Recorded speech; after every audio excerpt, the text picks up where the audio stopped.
রান্না করবো দেখো, ওই শুকনো মাছ এনেছি। শুকনো মাছকে সিমের দানা দিয়ে রান্না করে আপনাদের দেখাচ্ছি। শুকনো মাছটা আমি গরম জল করে ধুয়ে নেবো। তো বন্ধুরা, শুকনো মাছটা ধুয়ে নিয়ে চলে এসেছি। সিমের দানাটা ছাল ছুলে নিয়েছি, এবার রান্না করে দেখাচ্ছি। নুন হলুদ মাখিয়ে নেবো।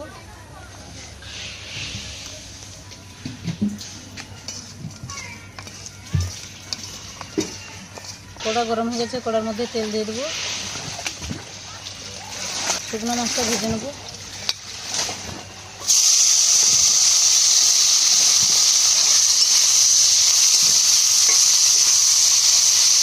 মাছটা লাল লাল করে ভেজে নিয়েছি, এবার পেঁয়াজ কুচি দিয়ে দেবো।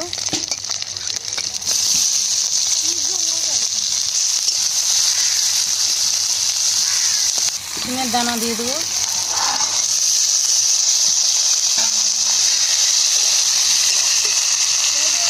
টমেটো কুচি দিয়ে দেবো।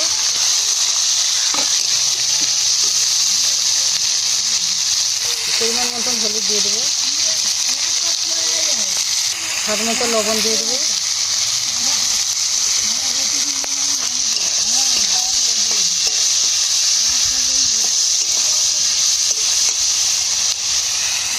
বেটে রাখা লঙ্কা দিয়ে দেবো।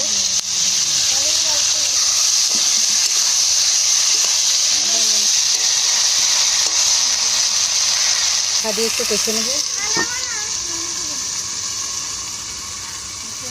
শুকনো মাছটা কষানো হয়েছে না, একটু কষে নেবো। কষানো হয়ে গেছে, পরিমাণ মতন জল দিয়ে দেবো।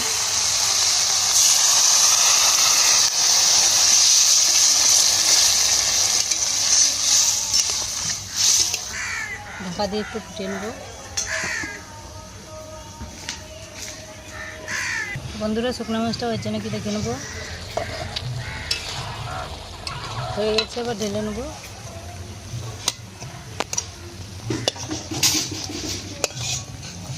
তো বন্ধুরা, এই শুকনো মাছ সিমের দানা দিয়ে রেসিপি করেছি। রেসিপিটা কীরকম হয়েছে আপনারা কমেন্ট করে জানাবে। আমার চ্যানেলটি সাবস্ক্রাইব করে রাখবে।